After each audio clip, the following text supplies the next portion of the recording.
Hello, everyone. This is Nick Randoms88, and I did a poll on the forums, and the results are that I would put up part one, right now. So this is going to be part one of who knows, probably like 200 fucking parts of Katawa Shoujo. I also did another poll on a forum to see which character you guys wanted me to go for. Um, I can't really determine whether or not I'm going to be able to make that work, considering it's hard to find out which decisions will do what. So without further ado, start Katawa Shoujo. Um, I will not be reading this. I'll just leave it on screen long enough for you guys to read it.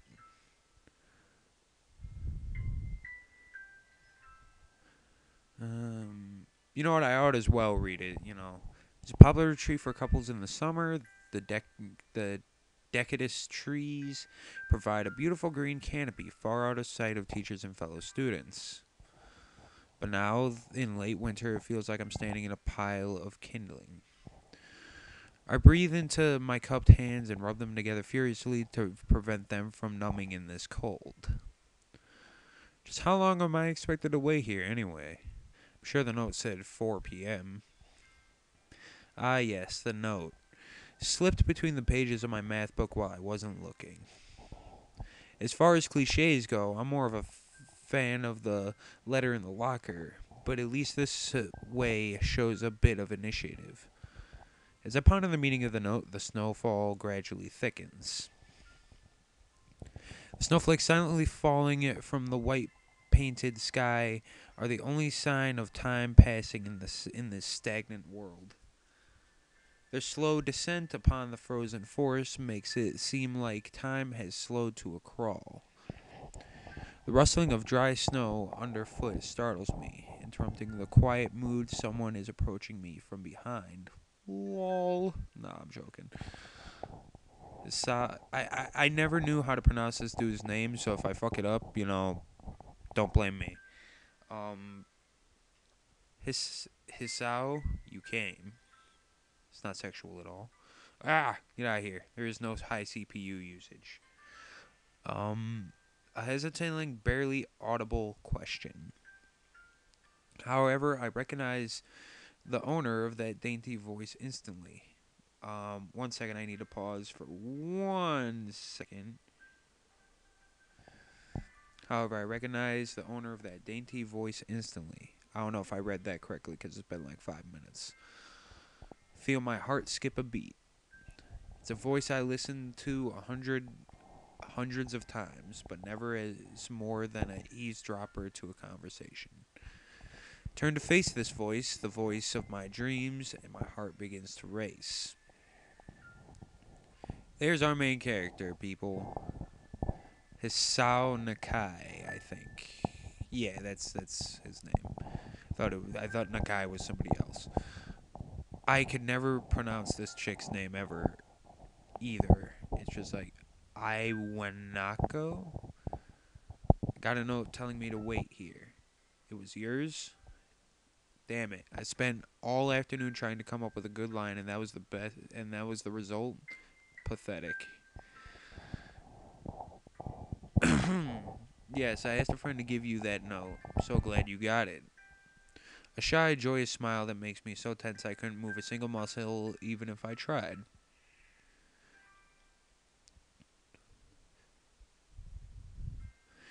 My heart is pounding now as if it were trying to burst out from my chest and claim this girl for itself.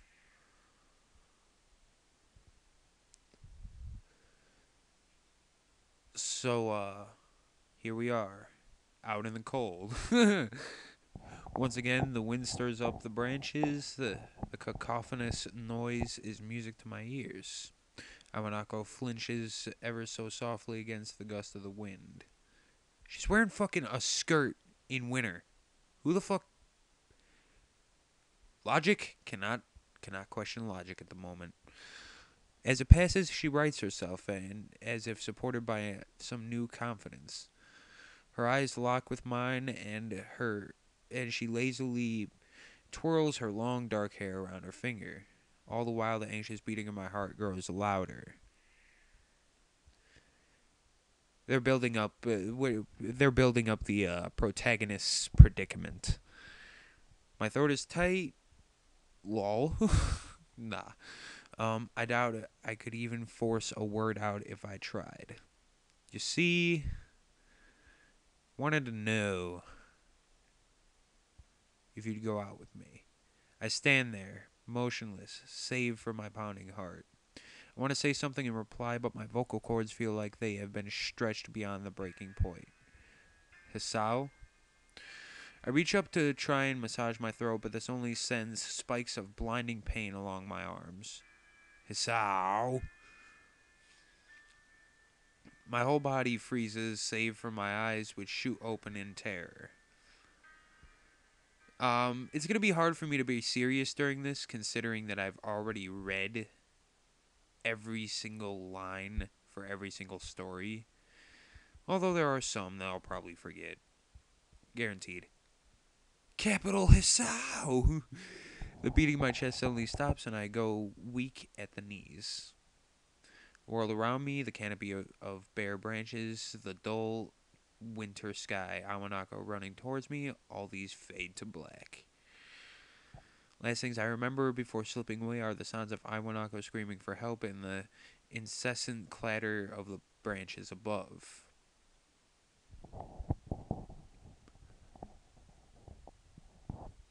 And now for the opening cinematic, which I hope does not fucking lag terribly in the video. This whole thing is probably going to lag very badly.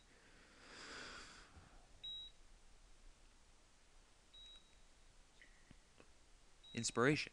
Raita. Writing. Anonymous, Aura, Corporal Crud, etc. Couldn't read it fast enough. Editing. Kagami. Lost Turret. I can't say the last one. Music. Blue123. Nicola Murphy. Art. Gebby Terror. Kami Fash or something like that. Art. Moki, Rams, and Raid. Additional art. Climatic, Doomfest, and something else. FMV animation, Mike and L. Directing, Delta, Raid, and Yojovi. Engineering, Delta. Production, Corporal Crud and Sariko. Or Sariko.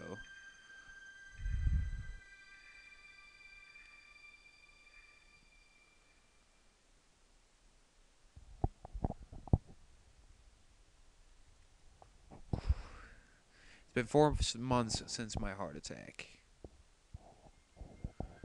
In that whole time, I can probably count the times I've left this hospital room unsupervised on one hand. 4 months is a pretty long time when you're left alone with your thoughts, so I've had plenty of time to come to terms with my situation. Arrhythmia. A strange word, a foreign, alien one. One that you don't want to be in the same room with. A rare condition. It causes the heart to act erratically and occasionally beat way too fast. It can be fatal. Apparently, I've had it for a long time. They said it was a miracle that I was able to go on so long without anything happening. Is that really a miracle? I guess it was supposed to make me feel better, more appreciative of my life. It really didn't do anything to cheer me up. My parents, I think, were hit harder by the news than I was. They practically had 2 hemorrhages apiece. I had already had a full day by then to digest everything. To them, it was all fresh. They were even willing to sell our house to pay in order to pay for a cure. Of course, there isn't a cure. Because of the late discovery of this condition, I've had to stay at the hospital to recuperate from the treatments. When I was first admitted, it felt as if I was missed. For about a week, my room in the ward was full of flowers, balloons, and cards. But the visitors soon dwindled, and all the get-well gifts began trickling down to nothing shortly after. I realized that the only reason I had gotten so many cards and flowers was because sending me their sympathy had been turned into a class project. I would be pissed. Maybe some people were genuinely concerned, but I doubt it. Even in the beginning, I barely had visitors. By the end of the first month, only my parents came by on a regular basis. Iwanako was the last to stop visiting. After 6 weeks, I never saw her again. We never had that much to talk about when she visited anyway. We didn't touch the subject that was between us on that snowy day ever again. The hospital? It's not really a place I'd like to live in. The doctors and nurses feel so impersonal and faceless. I guess it's because they are in a hurry. They have millions, a million other patients waiting for them, but it makes me feel uncomfortable. For the first month or so, I asked the head cardiologist every time I saw him for a rough estimate of when I'd be able to leave. He never answered anything in a straightforward way, but told me to wait and see if the treatment and surgeries worked. So I idly observed the scar that those surgeries had left on my chest slowly change its appearance over time, thinking of it as some kind of an omen. I still ask the head cardiologist about leaving, but my expectations are low enough now that I'm not disappointed anymore when I don't get a reply. The way he shuffles around the answer shows that there is at least some hope. At some point, I stopped watching TV. Don't know why, just did. Maybe it was the wrong kind of escapism for my situation. Started reading instead. There was a small library at the hospital, although it was more like a storeroom for books. I began working my way through it, one small stack at a time. After consuming them, I would go back for more. I found that I liked reading, and I think I even became a bit addicted. The first step to recovery is realizing that you have an addiction. Nah, fuck that shit. I started feeling it naked without a book in my hands, but I love the stories.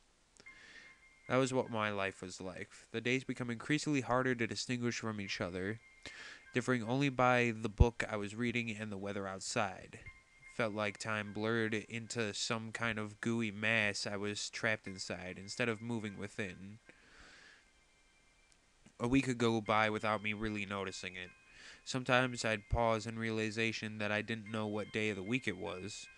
But other times, all the things that surrounded me would painfully crash into my consciousness through the barrier of nonchalance I had set up for myself. The pages of my book would start to feel sharp and burning hot, and in the heaviness in my chest would become so hard to bear that I had to put the book aside and just lay down for a while, looking at the ceiling as if I was going to cry.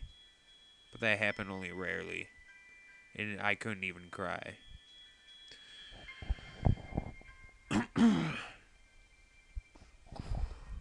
Today the doctor comes in and gives me a smile. He seems excited, but not very. It's like he's trying to make an effort to be happy on my behalf. My parents are here. It's been a few days since I've last seen them. Both of them are even sort of dressed up. Is this supposed to be some kind of special occasion? It's not a party. There is this ritual the head cardiologist has. He takes his time sorting his papers, then setting them aside as if to make a point of the pointlessness of what he just did. Then he casually sits down on the edge of the bed next to mine. He looks at me in the eyes for a moment. Hello, Hasao. How are you today? I hate when doctors ask that. You know, if you have to stay in the hospital for a while, they're just like, so, how are you feeling today? Not that great. I'd wish I was somewhere else. You know what I'm saying? Alright, I don't answer him, but I smile a little back at him. I believe that you can go home. Your heart is stronger now, and with some precautions, you should be fine. We have all your medication sorted out. I'll give your father the prescription. The doctor hands a sheet of paper to my dad, whose expression turns wooden as he reads it quickly. So many. I take it from his hand and take a look for myself. Feeling numb, how am I supposed to react to this? Damn. It's a lot of drugs, man. surprised he doesn't like fucking put himself into a fucking um inebriated fucking coma with all these. The absurdly long list of medications staring back at me from the paper seems insurmountable. They all blend together in a sea of letters. This is insane. Side effects, adverse effects, contradict, contra, contraindication, contrand. I can't pronounce that word. It's like contraindications and dosages are listed line after line with cold precision. Try to read them, but it's just so futile. Can't understand any of it. Attempting to only makes me feel sicker. All this for the rest of my life, every day. I'm afraid that is the best we can do at this point. However, new medications are always being developed, so I wouldn't be surprised to see that list fade over the years. Years. What kind of confidence booster is that? I'd have felt better if he hadn't said anything at all. Also, I've spoken with your parents and we believe it would be best if you don't return to your old school. What? I'm sorry, I can't voice act for this. I don't know, it just feels weird. Just give me a while. I'll probably come around to it, third, fourth story. Because I plan to do every story. Please calm down, Hassan. Listen to what the doctor has to say. Calm down? The way he says it tells me he knew full well that I wouldn't like it. Am I going to be homeschooled? Whatever of my concern shows, it's ignored. We all understand that your education is paramount. However, I don't think that it's wise for you to be without supervision. At least not until we're sure that your medication is suitable. So I've spoken to your parents about a transfer. It's a school called Yamaku Yamaku Academy that specializes in dealing with disabled students. Disabled? What? Am I? It has a 24-hour nursing staff and it's only a few minutes from a highly regarded general hospital. The majority of students live on the campus. Think of it as a boarding school of sorts. It's designed to give students a degree of independence while keeping help nearby. One second, gotta pause. Alright, back. Think of it as a boarding school of sorts. It's designed to give students a degree of independence while keeping help nearby. Independence? It's a school for disabled kids. Don't try to disguise that fact. If it really was that free, there wouldn't be a 24-hour nursing staff, and you wouldn't make a hospital being nearby a selling point. Of course, that's only if you want to go, but your mother and I aren't really able to homeschool you. We went out there and had a look a couple of weeks back. I think you'd like it. Looks like I really don't have a choice. Compared to other heart problems, people with your condition usually tend to live long lives. You'll need a job one day, and this is a good opportunity to continue your education. This isn't an opportunity. Don't call it an opportunity. Don't call it a goddamned opportunity. I love that line. Just don't call it a goddamned opportunity.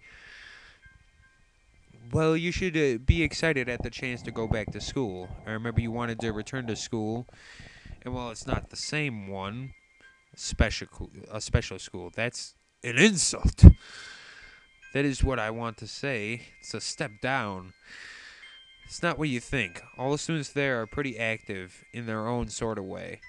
It's geared towards students that can still get around and learn, but just need a little help in one way or another.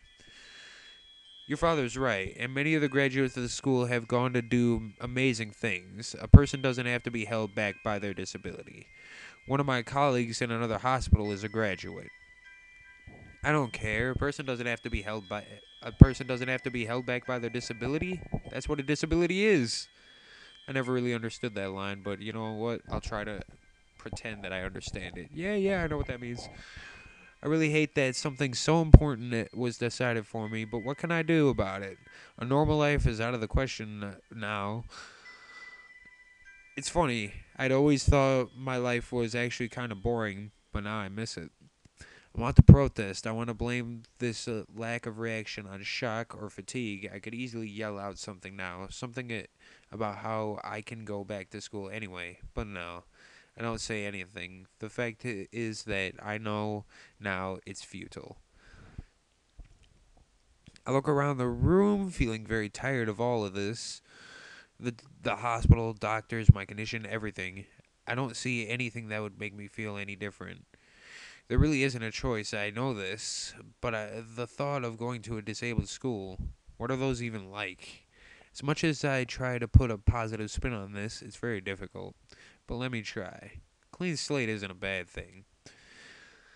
That is all I can think of to get me through this. At least I still have something. Even if it's a special school, it's something. It's a fresh start, and my life isn't over. It would be a mistake to just resign myself to thinking that. At the very least, try to see what my new life will look like. And this is the start of Katawa Shoujo. Act 1, Life Expectancy.